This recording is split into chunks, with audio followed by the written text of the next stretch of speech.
하나 금연 체크 서비스 또 하나를 개발한 K쪽 건강하게 숨쉬죠입니다.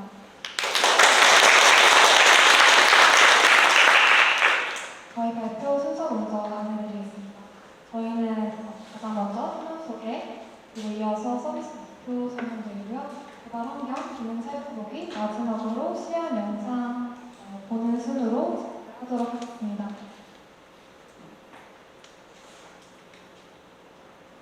저희 팀원들입니다. 저희는 총 5명이서 개발을 진행했습니다. 각자 맡은 부분은 이렇게 되고요. 오유진님, 윤동근님, 그리고 이정아 하신수님, 이진동님 이렇게 5명이서 각자 기능 하나씩을 맡아서 기획, 설계, 구형, 그리고 마지막 테스트까지 전부 진행을 했습니다.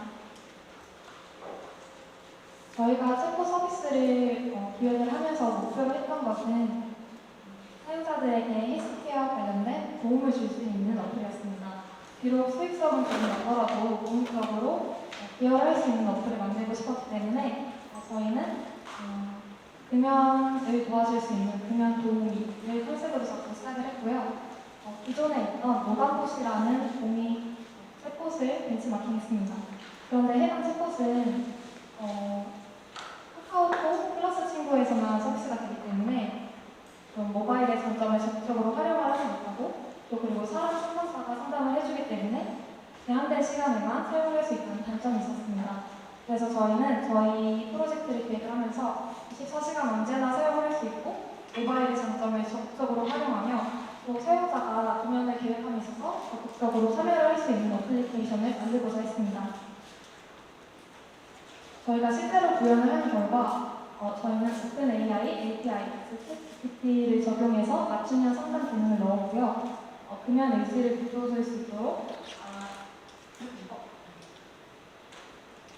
적절한 시기에 사용자에게 알림을 보내주고 그리고 정해진 장소에서 사용자가 금연 공간들을 피해갈 수 있도록 알림을 보내주고 이러한 모바일 기능들을 적용했습니다.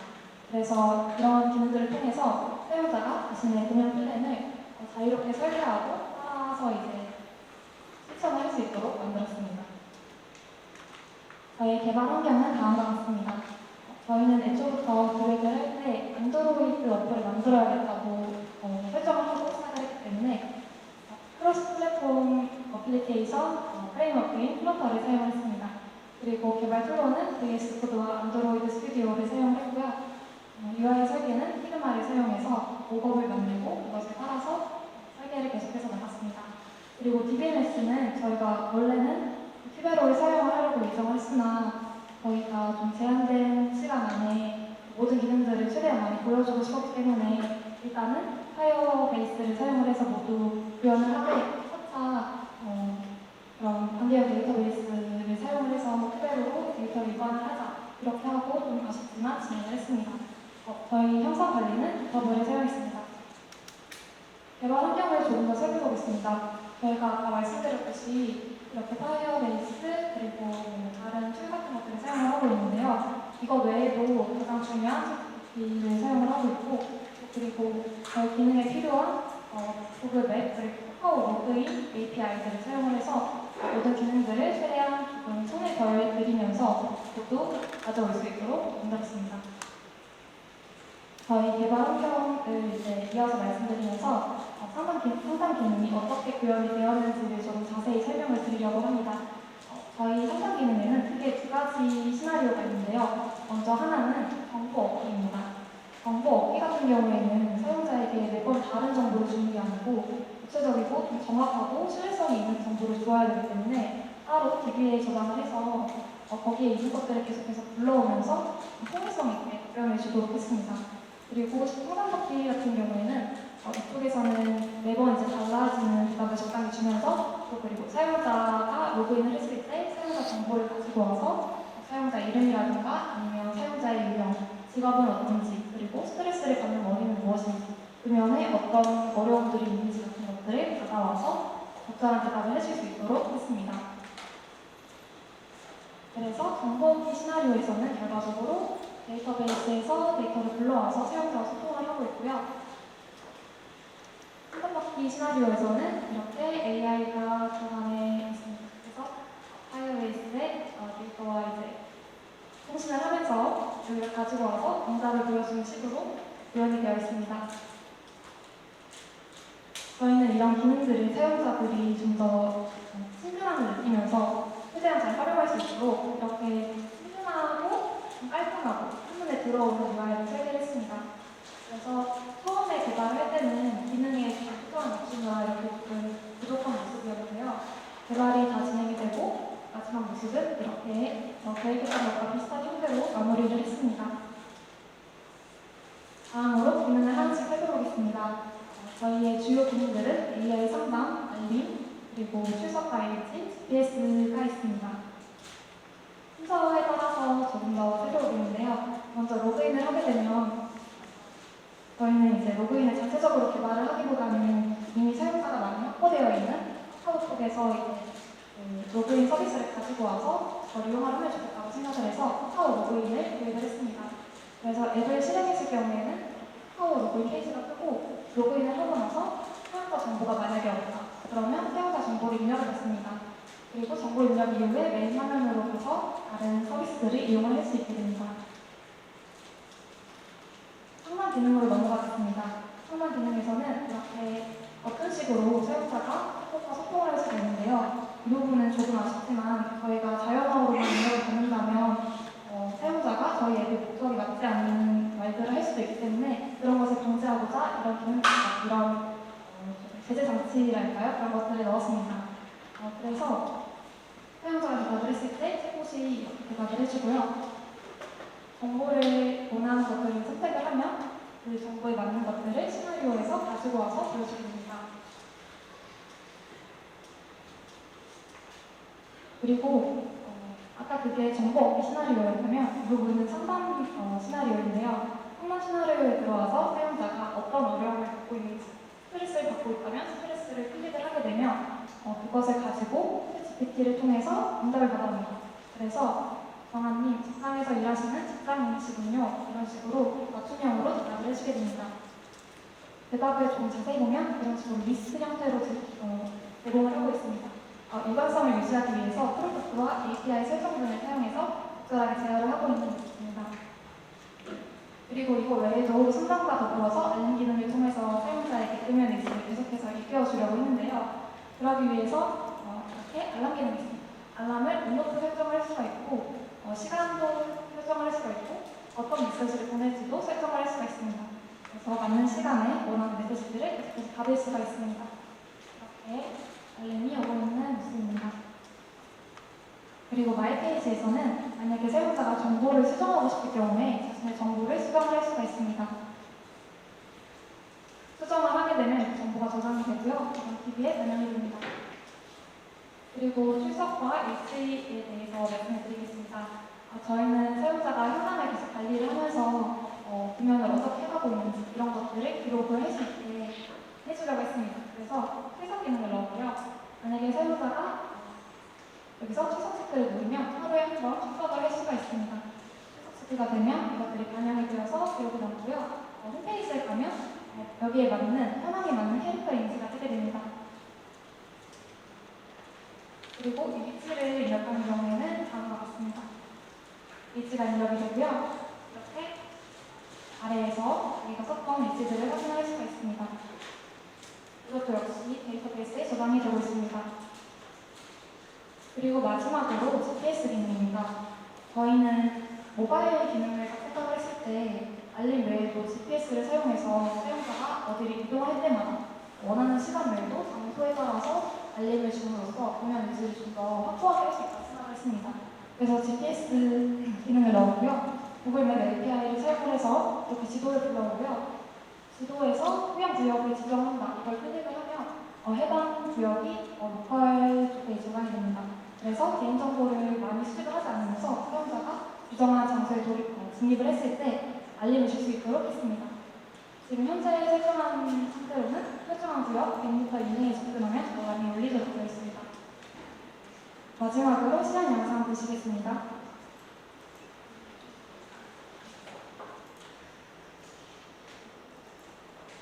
로그인하는 페이지입니다. 실제로 로그인을 하고 있고요. 로그인이 그러면 사용자 정보를 처음에 입력을 했습니다.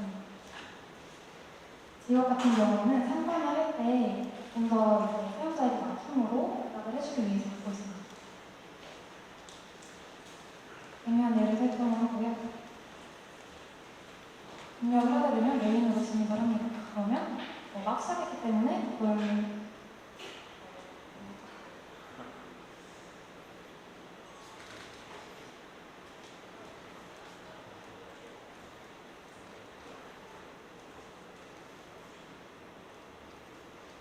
캐릭터가 보이고 있습니다. 이것은 지금 현황이 좀 더 밀수가 쌓임에 따라서 다른 캐릭터 이미지를 보여주도록 설계가 되어 있습니다.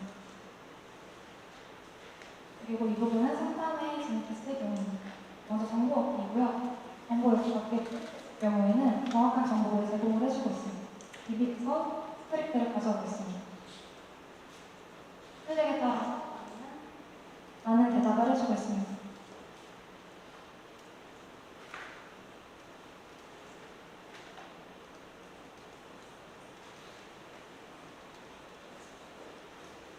그리고 상담 기능에 진입을 하게 되면 보험이라든가 동기부여를 받을 수가 있습니다. 그리고 대기 시간이 있기 때문에 로딩 페이지가 있습니다. 더 격려해주세요를 클릭해서 좀 더 추가적으로 격려를 받을 수가 있습니다. 맞춤으로 제공이 되고 있고요. 리스트 형태로 나오는 것을 확인할 수 있습니다. 상담을 받게 되면 사용자의 피드백을 받게 됩니다. 만족을 하게 되면 바로 넘어가고요. 이 부분은 조언을 받는 AI 상담 부분입니다. 이렇게 전략을 세워줍니다. 그런데 만약에 조금 어색하다, 답변이 조금 불만족스럽다라고 하면 이 다음 부분에 넘어갔을 때 불만족을 클릭을 할 수가 있습니다. 그리고 그 이유를 클릭을 할 수가 있습니다. 다음은 알림 설정입니다. 시간을 설정할 수가 있고요.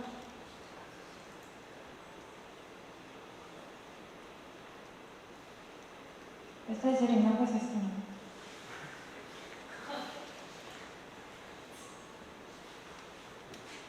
그러면 지금 40분인데 41분이 딱 됐을 때 알림이 뜬 것을 볼 수가 있습니다.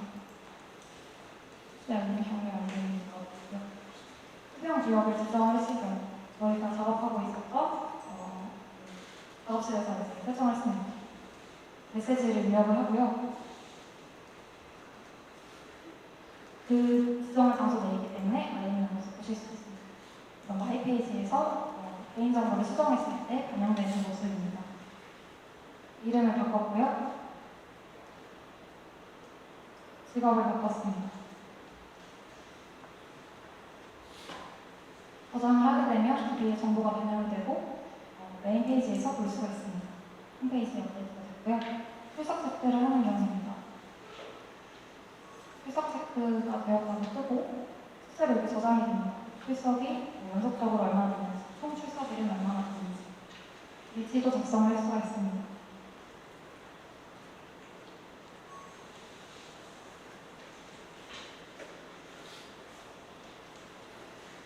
일지를 저장을 하게 되면 하단에서 바로 확인이 가능합니다. 이것도 DB에 저장이 되게 됩니다. 여기까지였습니다. 감사합니다.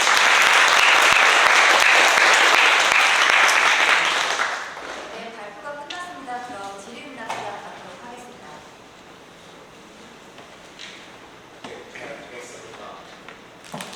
네, 잘 들었고요. 몇 가지 궁금한 점이 있는데, 자연어, 상담이나 이런 부분에서 자연어를 입력을 수동으로 가는 게 아니라 버튼으로 전개되어 있잖아요.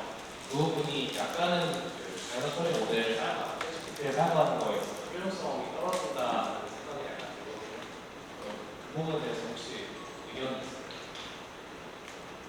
저희가 처음에 스포츠에 교육을 했을 때 스포 서비스를 만들 때 너무 중요한 부분이 필터를 거는 것이라고 얘기했습니다. 근데 저희가 생각했을 때 다른 기능들을 모두 구현을 하면서 그 자연어 처리를 위해서 필터까지 제대로 세팅을 하는 것은 좀 무리라는 판단이 들어서 그 부분은 포기를 하고 버튼식으로 조정을 하도록 결정했습니다. 그리고 그 개인 정보를 개인화 맞춤된 상담 메시지가 나온다고 했는데 이 부분을 지나가면서 말씀하시기로는 프롬프트화해서 나는 어떻게 되는지 자세히 의견 다 내용을 좀 설명해 주시면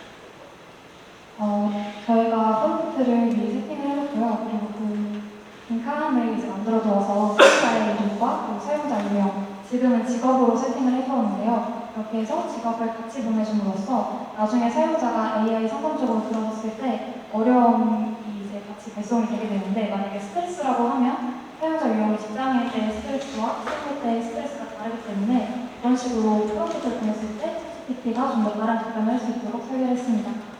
네, 그 부분이 좋긴 했는데, 그러니까 기존의 정보를 받아가지고 적용시킬 수 있다는 건 좋긴 했는데, 약간은 GPT 같이 생성형 모델을 사용해서 할 수 있다는 건 장점이 희석되는 느낌이 들어서 조금 그 부분이 아쉬웠습니다. 그러니까 이게 결론적으로 말하면 룰 베이스 시스템이랑 크게 다르지 않게 저의 그런 차이가 없다 이렇게 느껴서 그 부분이 약간 아쉬웠는데, 그 외에는 ChatGPT 사용해가지고 한정된 시간 안에 사용하는 분들이 있어서 그 부분을 네, 감사합니다. 그럼 앱 자체 이름을 보셔야 될까? 후화는 말씀 저는 흡연자고 바로 안 할 필요가 없다는 생각이 듭니다. 아주 그런 생각. 지금 아마 지금 만드신 앱은 지금 매달 아니면 국민건강보험공단에서 계속 저한테 담배 끊으라고 상담해주겠다 조금 연락이 오고, 그 말은 이 앱은 아마 잘 만드신다면 국민건강보험공단에서 충분히 활용하고 싶다라는 생각을 가지실 것 같아요. 그리고 앱 개발하신 내용을 봤을 때 아마 굉장히 노가다를 많이 하시고 굉장히 힘들게 잘 만드신 것 같아요. 아마 바로 앱 관련돼서 회사에 시험을 하시는 것도 있는데 그런 잘 만드신 것 같아요. 저는 이제 한 가지 더 아까 앞에 이조하고 비슷한 뉘앙스인데요. 근데 지금 저기에서 주는 정보가 과학적 근거를 가지고 제시한다고 우리가 보장을 할 수 있어요. 그렇지 않나요? 이거는 단순 지금 현재 오픈 AI에서 제공되어지는 인터넷 정보를 제공해 주는 거잖아요. 네. 근데 이건 그것과 관련되시기 때문에 그 상담 내용이 분명히 근거가 있었죠. 그래서 그러면 아마 제가 국민건강보험공단에서 이 앱을 사용하고 싶다면 그쪽에 관련된 지식을 아마 상담 내용으로 제공을 해줘야 되겠죠. 그래서 앞에 말씀 우리가 단순하게 우리가 지금 계속 챗GPT 활용을 굉장히 우리가 학생들이 많은 관심을 가지고 있는데 챗GPT를 우리가 개발한다고 생각을 하시면 더 큰 비즈니스 모델이 되실 거라고 생각되고 그렇다는 생각이 듭니다. 그래서 앞으로 혹시 이 챗GPT를 개발하는 쪽으로 조금 더 것을 맞추셔서 공부를 하시면 충분히 아까 나중에 졸업할 때 아마 충분히 메리트가 오히려 메리트가 있으실 거라고 생각합니다. 그래서 그런 부분들은 앞으로 좀 고민해 보시면 좋을 것 같아요. 그리고 이조와 같이 팀을 다시 만들어 보시다가 같이 이조와 같이 하시면 그 좋은 아이디어가 나올 것 같아요. 네, 감사합니다. 잘 들었습니다.